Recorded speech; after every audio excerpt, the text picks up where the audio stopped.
نحمده ونصلي على رسوله الكريم أما بعد فأعوذ بالله من الشيطان الرجيم بسم الله الرحمن الرحيم رب اشرح لي صدري ويسر لي أمري واحلل عقدة من لساني يفقهوا قولي رب زدني علما اللهم فقهنا في الدين آمین۔ السلام علیکم ورحمۃ اللہ وبرکاتہ۔ کیا حال ہے سب کے؟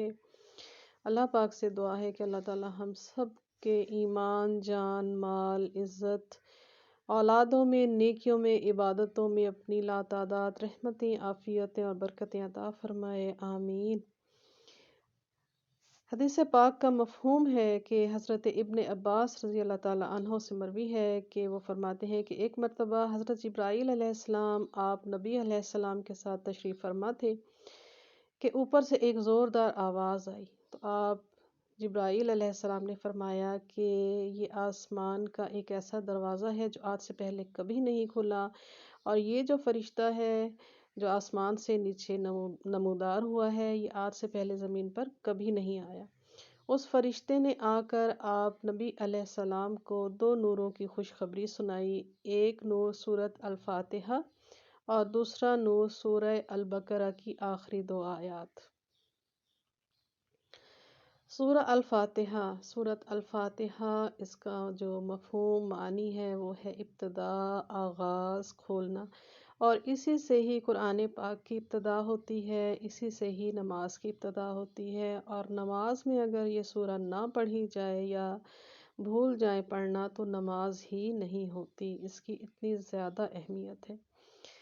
سورہ الفاتحہ کے دو حصے ہیں، ایک حصے میں ہم اللہ تعالیٰ کی تعریف کرتے ہیں اور دوسرے حصے میں ہم اللہ تعالیٰ سے دعائیں کرتے ہیں۔ سبحان اللہ۔ بسم اللہ الرحمن الرحیم، شروع اللہ کے نام سے جو بڑا مہربان و نہایت رحم کرنے والا ہے۔ الحمدللہ رب العالمین۔ جب ہم نماز کو شعوری طور پر سوچ کر سمجھ کر پڑھیں گے تو نہ صرف خشوع و خضوع پیدا ہوگا، توجہ بھی نہیں بٹے گی، اور ہمیں نماز پڑھنے میں سکون بھی ملے گا اور مزہ بھی آئے گا، ٹھیک ہے؟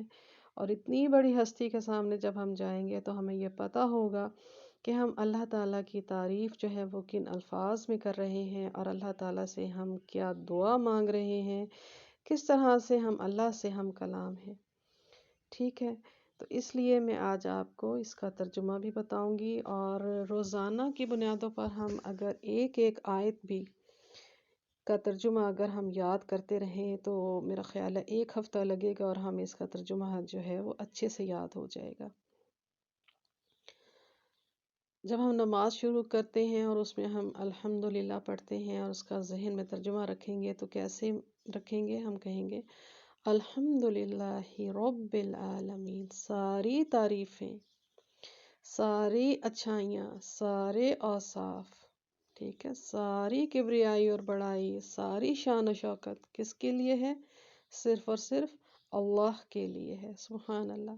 جو رب ہے، جو پالنے والا ہے، کس کا؟ تمام جہانوں کا، کائنات کا، جتنی بھی کائنات میں چرند پرند حیوان انسان جتنی بھی مخلوقات ہیں اللہ پاک کی، سب کو کون پال رہا ہے؟ اللہ تعالیٰ۔ الرحمن الرحیم، رحمان ہے، ساری کائنات پر مہربان ہے، چاہے اس میں کوئی مسلمان ہے چاہے کوئی کافر ہے، سب کو روزی دے رہا ہے، سب کے ساتھ مہربانی کا سلوک کر رہا ہے۔ الرحیم ہے اپنے ان بندوں پر جو کہ بار بار توبہ کرتے ہیں، بار بار اس کی رحمت کے امید کے طلبگار ہیں، وہ ان پر بار بار رحم کرتا ہے۔ یہ جو رحیم ہے یہ ان مومنین کے لیے بھی ہے جو قیامت کے دن ان کے اوپر خاص عنایات اللہ پاک اپنی رحمت سے فرمائیں گے۔ سبحان اللہ۔ مالک یوم الدین، مالک ہے کس کا؟ قیامت کے دن کا، بادشاہ ہے، آج بھی بادشاہ ہے اور آنے والے وقت میں یعنی قیامت میں بھی اور ہمیشہ کے لیے بادشاہ ہے۔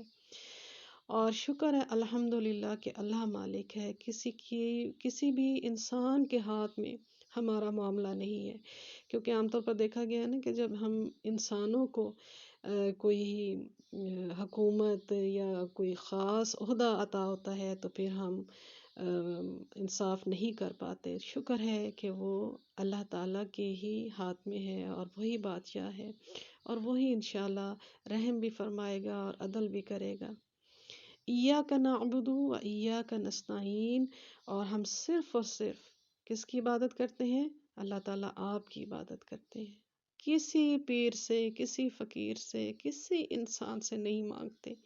صرف اور صرف اللہ تعالیٰ ہم آپ سے مانگتے ہیں. ہماری چھوٹی بڑی ضرورت کی جو بھی چیز ہے اللہ پاک ہم صرف اور صرف کس سے مانگتے ہیں؟ اللہ پاک آپ سے مانگتے ہیں. وَإِيَّاكَ نَسْتَعِينُ، اور ہم صرف تیری ہی عبادت کرتے ہیں اور صرف تجھی سے مدد چاہتے ہیں. تو تمام شرک کی یہاں پر نفی ہو جاتی ہے. ٹھیک ہے، جو لوگ صاحب قبروں سے مانگتے ہیں، مزاروں پر جاتے ہیں اور فوت شدہ لوگوں سے مانگتے ہیں اللہ سے مانگنے کی بجائے، تو ہم کس سے مانگیں گے؟ صرف اللہ سے. یہاں پر شرک کی نفی ہو جاتی ہے. اہدنا الصراط المستقیم، اے اللہ ہمیں سیدھے راستے پر چلا، بالکل سیدھا راستہ ہمیں سیدھا کر دے.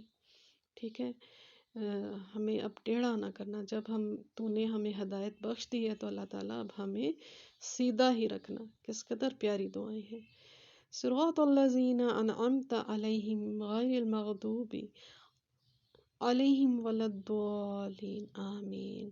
صراط ان لوگوں کے راستے پر کہ جن پر تو نے اپنا انعام فرمایا ہے، یعنی تیرے نیک بندے، تیرے انبیاء، تیرے اولیاء، تیرے شہداء، صالحین، متقین، ان لوگوں کے راستے پر چلا کے جن سے تو خوش ہو گیا، جن پر تو نے اپنی انعامات کی بارشیں کر دی، نہ صرف دنیا میں بلکہ آخرت میں بھی. اور ان لوگوں کے راستے پر ہمیں نہ چلانا کہ جو گناہگار ہوئے، جن پر تو غصہ ہوا، جو گمراہ ہو گئے، ان لوگوں کے راستے پر اللہ پاک ہمیں نہ چلانا. جب ہم یہ سارا ترجمہ، سارا مفہوم اپنے ذہن میں رکھ کر نماز پڑھیں گے تو کیا ہی خشوع ہوگا اور کیا ہی نماز کی خوبصورتی ہوگی. ٹھیک ہے، اور توجہ بھی دوسری طرف نہیں بٹے گی اور ہمارے اندر جو اخلاص، جو محبت پیدا ہوگی. عام طور پر یہ دیکھا گیا ہے کہ بہت سارے لوگ جو ہیں وہ نماز پڑھتے ہیں لیکن وہ صراط مستقیم پر نہیں ہوتے. بس وہ دنیا کو دکھانے کے لیے ریاکاری میں مبتلا ہوتے ہیں. اندر سے وہ اپنے سارے وہ جو بے ایمانی والے کام ہیں وہ سارے کر رہے ہوتے ہیں.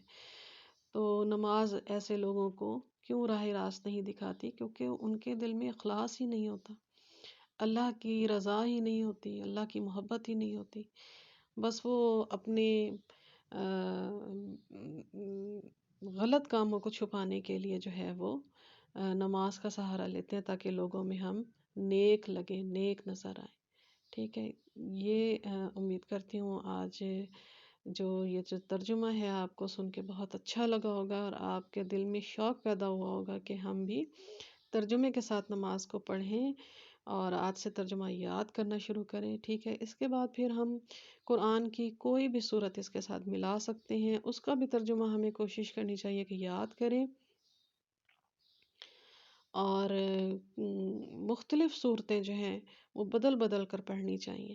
ٹھیک ہے، اللہ تعالیٰ سے دعا ہے کہ اللہ تعالیٰ ہمیں قرآن پاک کو صحیح فہم کے ساتھ سمجھ کر پڑھنے اور اسے یاد رکھنے اور خصوصی طور پر اس پر عمل کرنے کی توفیق دے اور آگے پھیلانے کی توفیق دے.